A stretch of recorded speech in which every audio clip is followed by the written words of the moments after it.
Admission number ఒకటి మాత్రమే మనకు ఎనేబుల్ అయిపోవాలా. సో ఆఫ్ కోర్స్ డేట్ అనేటువంటిది ఎనేబుల్ కావాలి, దాన్ని కూడా తర్వాత కావాలి అంటే మనం సో దాన్ని డిజేబుల్ చేసుకోవచ్చు మనం. బట్ ప్రస్తుతానికైతే ఉండనివ్వండి. సో పేమెంట్ టైప్ అనేటువంటి దాన్ని తీసుకున్నాను. ఓకేనా. సో ఈ విధంగా నేను రీఫ్రెష్ అంటున్నాను. మళ్ళీ చూడండి, ఇక్కడ రీఫ్రెష్ అనగానే నాకు ఏదైతే స్టూడెంట్ యొక్క ఫీ డీటెయిల్స్ అనేటువంటిది, ఒక స్టూడెంట్ యొక్క ఫీ డీటెయిల్స్ నేను ఎంట్రీ చేసుకోవాలి. సో స్టూడెంట్కు ఫీ అనేటువంటిది మనం రాయాలి, ఫీ అనేటువంటిది మనం ఎంట్రీ చేయాలి అనుకుంటే, ఫర్ ఎగ్జాంపుల్ నేను ఒక అడ్మిషన్ నెంబర్ అనేటువంటి తీసుకుంటున్నాను. ఏదో ఒక అడ్మిషన్ నెంబర్ తీసుకుందాం. ఈ అడ్మిషన్ నెంబర్ లోపల నేను ఈ ఒక అడ్మిషన్ నెంబర్ తీసుకున్నాను అనుకోండి. ఇదే అడ్మిషన్ నెంబర్, యాక్చువల్గా నేను దీన్ని తీసుకున్నాను అనుకోండి. తీసుకోగానే ఏమైపోయింది, సో ఈ అడ్మిషన్ నెంబర్తోనే గ్రేడ్ అనేటువంటిది వచ్చేసింది, అడ్మిషన్ డేట్ వచ్చేసింది, స్టూడెంట్ నేమ్ వచ్చేసింది, so father name, father cell number, mother name, mother cell number వచ్చింది. సో పేమెంట్ టైప్ అనేటువంటిది అడిగింది ఇక్కడ, అంతేనా. So payment type, for example ఇక్కడ డేట్ అనేటువంటిది ఈరోజు డేట్ తీసుకుంటున్నాను అనుకుందాం.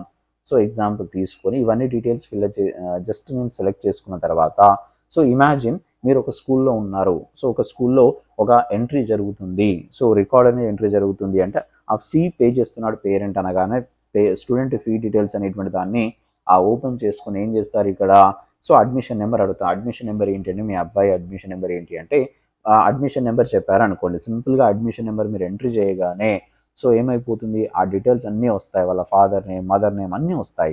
వచ్చిన తర్వాత పేమెంట్ చేస్తున్నారు.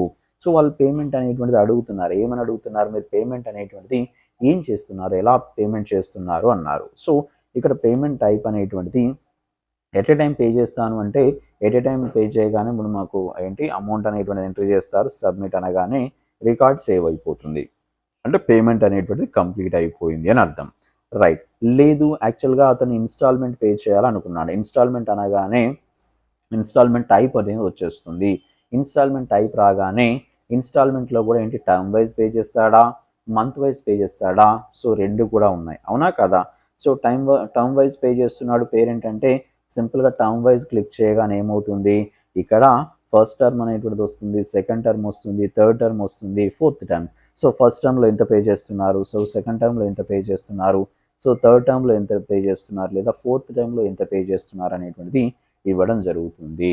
లేదు టర్మ్ వైజ్ పే చేయట్లేదు పేరెంట్, మంత్లీ పే చేస్తున్నారు అనుకోండి. మంత్లీ అని క్లిక్ చేయగానే సో జూన్లో ఎంత పే చేస్తారు, జూలైలో ఎంత పే చేస్తారు, ఆగస్టులో ఎంత, సెప్టెంబర్లో ఎంత, అక్టోబర్లో ఎంత, నవంబర్లో ఎంత, డిసెంబర్లో ఎంత, జనవరిలో ఎంత, ఫిబ్రవరి, మార్చ్ అండ్ ఏప్రిల్లో ఎంత అనేటువంటిది మొత్తంగా డిసైడ్ అయిపోతుంది. అర్థమైంది కదా. ఈ విధంగా మనం ఎప్పుడైతే మనం పేమెంట్ చేసేటువంటి అయితే ఏదైతే ఉందో సో బై డిఫాల్ట్గా మనం సెలెక్ట్ చేసుకుని ఒక యూజర్ యొక్క ఫర్ ఎగ్జాంపుల్ పేమెంట్ అనేటువంటిది ఎలా చేయాలి అనేటువంటిది ముందు కూడా మనం సెట్ చేసి పెట్టుకుంటాము. సో ఒకవేళ కనుక పేమెంట్ ఇలా పే చేస్తారు ఇక్కడ యూజర్ అనుకుంటే సో డైరెక్ట్గా యూజర్ని మనం ఇక్కడ టర్మ్ వైజ్ అనగానే టర్మ్ వైజ్ వస్తుంది, మంత్ వైజ్ అనగానే మంత్ వైజ్ వస్తుంది, మీరు ఎలా తీసుకుంటే అలానే. సో లేదు ఇవన్నీ కాదు, ఇన్స్టాల్మెంట్ అనేటువంటిదే కాదు అన్నారనుకోండి, ఎట్ ఎ టైం అనగానే ఎట్ ఎ టైం వచ్చేస్తుంది. సో అర్థమైంది కదా. ఈ విధంగా మనం పేమెంట్ అనేటువంటి తీసుకునేటువంటి దాన్ని కూడా మనం బైఫర్కేట్ చేసుకోవచ్చు. అయితే మనం నెక్స్ట్ ఏం చేద్దాము అంటే ఈ పేమెంట్ కూడా ఫర్ ఎగ్జాంపుల్ ఒక స్కూల్ ఉందనుకోండి, ఆ స్కూల్లో ఏంటంటే 10th క్లాస్కి ఒక ఫీ ఉంటుంది, 9th క్లాస్కి ఒక ఫీ ఉంటుంది, సో 7th క్లాస్కి ఒక ఫీ, 6th క్లాస్కి ఒక ఫీ అని ఇలా ఫీజెస్ అనేటువంటిది క్లాస్ వైజ్గా ఉంటాయి కదా. దాన్ని ఏం చేద్దాము అంటే మనకు నెక్స్ట్ వీడియోలో ఇప్పుడు సపోజ్ ఇక్కడ గ్రేడ్ అనేటువంటిది వచ్చింది కదా, గ్రేడ్ రాగానే ఇక్కడ పేమెంట్లో కూడా ఇప్పుడు for example at a time అన్నారు అనుకోండి, so at a time fee pay చేస్తున్నారు అనగానే జస్ట్ లైక్ నేను రిఫ్రెష్ కొడుతున్నాను, ఎట్ ఎ టైం మీరు ఫీ పే చేస్తున్నారు అనగానే ఒక ఫీ రావాలి. For example at a time fee pay చేస్తున్నారు అనగానే ఫీ రావాలి, ఓకేనా.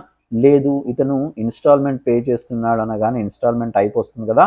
సో టర్మ్ వైజ్ అని క్లిక్ చేయగానే ఇప్పుడు సపోజ్ ఒక 10,000 రూపీస్ ఉందనుకోండి, ఆ 10,000 రూపీస్కు మనకు 2,500 చొప్పున డివైడ్ అయిపోతుంది.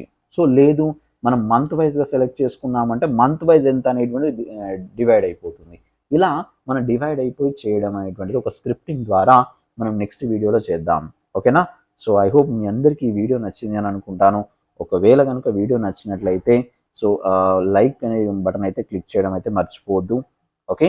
సో కంటిన్యూస్గా మన ఎడ్యుకేషన్ ప్రాజెక్ట్ అనేటువంటిది ఎవరైతే కొత్తగా ఈ ఎడ్యుకేషన్ ప్రాజెక్ట్ సంబంధించిన వీడియో చూస్తున్నారో దీనికి ముందు వీడియోస్ ఉన్నాయి, అదేవిధంగా నెక్స్ట్ వీడియోస్ కూడా దీనికి వస్తాయి. స్కూల్కి సంబంధించినటువంటి ఒక ఎడ్యుకేషన్ ప్రాజెక్ట్ అనేటువంటి చేయడం జరుగుతుంది.